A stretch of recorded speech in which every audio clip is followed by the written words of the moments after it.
Mais regardons l'avenir, mes chers amis. Regardons l'avenir, mes chers compatriotes, avec espérance et avec amour pour tous. Car la seule jumelle de l'amour que nous devons avoir pour les uns et les autres, c'est la justice. Et j'entends une voix me rappeler qu'être neutre dans une situation d'injustice, c'est choisir le camp de l'injustice. Citoyens ou leaders politiques, nous ne pourrons nous considérer comme aimant pleinement tous nos compatriotes en nous cloîtrant face à cette misère qui ronge une partie de nous-mêmes. Ces millions de nos compatriotes ne se nourriront pas du nombre de forums que nous organisons ici et là. Qu'un forum ait lieu ici au Tchad ou dans une autre capitale en Europe, cela ne changera pas grand-chose dans leur vie avec les conditions de climat d'affaires aujourd'hui. Que le forum ait lieu dans un pays chrétien, dans un pays arabe ou juif, si nous ne nous engageons pas à prendre à bras le corps les problèmes de notre pays que nous connaissons, eh bien, en créant les conditions propices aux investissements pour faire grandir notre gâteau tchadien et redistribuer entre nous, alors rien ne changera. À l'heure où je vous adresse ce message, certains de nos compatriotes dans le nord de notre pays, à l'est de notre pays, doivent sur un chameau faire 3 jours à l'aller, 3 jours au retour pour aller trouver une petite quantité d'eau à boire. Dans ces régions-là, se laver à l'eau, c'est un gaspillage, tant il n'y a même pas d'eau potable pour permettre aux hommes de se désaltérer. Comment comprendre que dans un pays ayant un sous-sol abondant en eau souterraine, que nous ne soyons pas capables d'offrir de simple eau potable pour nos compatriotes? Est-il normal, mes chers amis, de regarder ces compatriotes mourir à petit feu, de soif, dans notre désert, et même voir des autorités détruire quelques puits d'eau et faire retransmettre cela à la télévision nationale comme une sorte un peu de galon de guerrier? Est-il normal d'assister à la lente agonie de ces milliers de jeunes formés et sans perspective qui errent sans emploi et qui doivent se résoudre à voir les autres, ceux qui ont salué l'école à distance, ceux qui ont giflé même leur instituteur, eh bien être parachutés du jour au lendemain à des postes de responsabilité les plus stratégiques du pays? Alors, les Tchadiens, comme vous et moi, on se pose des questions. Vous vous posez des questions et c'est normal. C'est quoi les critères pour accéder à des responsabilités dans ce pays? Quelle est la place du mérite, de la compétence, de la diversité dans les nominations, des promotions et d'accès aux responsabilités républicaines? Notre pays aujourd'hui, malheureusement, oublie une partie d'elle-même et néglige une partie d'elle-même. Nous devons changer cela dans un Tchad transformé. Nous devons enfin faire de la diversité une force, mes chers amis. C'est le sens de l'arc-en-ciel que vous pouvez voir sur le logo des transformateurs. C'est pour cela que notre nom est au pluriel, parce que nous nous appelons les transformateurs, parce que nous croyons au pluriel, à la diversité, à la possibilité d'une nation arc-en-ciel pour notre pays. Un pays, mes chers amis, qui crache une partie de sa compétence, qui oublie ou néglige une partie d'elle-même, est une société vouée à la perdition.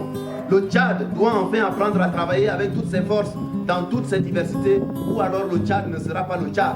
La représentativité, la diversité, dans les nominations, dans les promotions, dans les représentations diplomatiques, dans les forces de sécurité, dans le gouvernement, dans le domaine sportif aussi. Oui, tout cela doit être fait au vu et vu comme une force pour bâtir notre pays.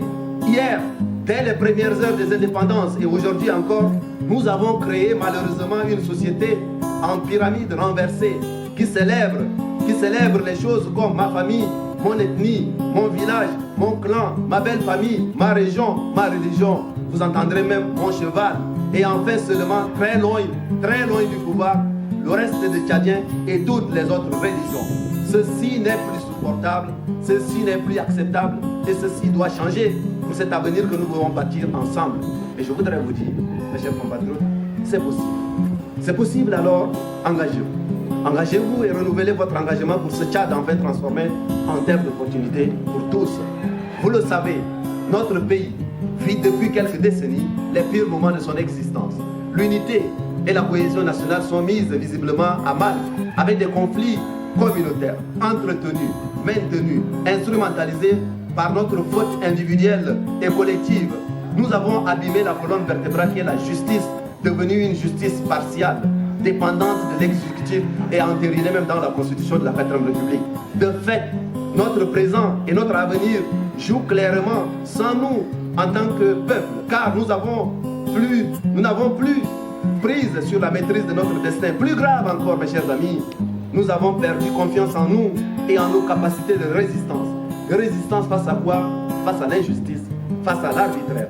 Et si enfin seulement, mes chers amis, on décidait collectivement de résister pour transformer notre pays, en résistant, souvenez-vous, c'est normal qu'on vous déteste. Quand vous perturbez le statu quo, ce n'est pas propre au Tchad. Dans l'histoire africaine ou ailleurs, quelques-uns qui profitent d'un système injuste, même à bout de souffle, se battront jusqu'au bout pour garder ce dont ils profitent. Mais la justice, même blessée, se relèvera toujours. Et 1 plus la justice, dans mon esprit et dans mon cœur, est toujours égal à la majorité.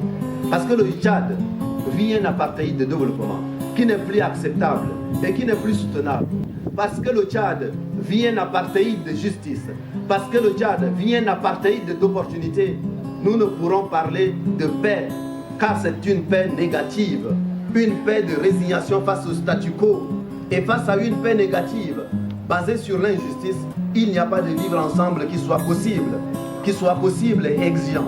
Le vivre ensemble que vous entendrez chanter ici et là, autour duquel les gens viennent célébrer leur hypocrisie, c'est un vivre ensemble négatif. Ceux qui vous parlent de paix disent une contre-vérité et ils le savent. Car qu'est-ce que la paix? Pour quelqu'un qui a faim, c'est avoir à manger. C'est quoi en tout cas la paix pour celui qui est malade? C'est de pouvoir se soigner dignement. C'est quoi la paix pour celui qui n'a pas un toit? C'est d'avoir un toit décent. C'est quoi la paix pour un chômeur? C'est d'avoir un emploi. Et tout cela, quand vous leur chantez la paix chèrement acquise, ils vous demandent de quelle paix vous parlez. Je vous le dis donc, ici et maintenant, mes chers compatriotes, les jours devant nous seront des jours difficiles pour faire reculer ces inégalités entretenues, ces injustices établies et nourries. Les tenants de ce statu quo, dans lequel 4 millions de Tchadiens sont victimes de la famine, où la majorité ne peut même pas se soigner dignement, ou boire de l'eau potable et avoir un toit décent ou un emploi décent, les tenants de ce statu quo-là, qu'ils appellent la paix chèrement acquise, vous diront que vous êtes un perturbateur, que vous voulez vendre le pays, que vous êtes un non-patriote, que vous ne voulez pas vivre ensemble, le vivre ensemble et l'ordre républicain, et que même vous êtes à la solde des officines de la démocratie, à la solde des officines qui osent exiger le respect du droit d'assemblée et d'expression démocratique plurielle. Ils vous feront passer pour des illégaux. Eux qui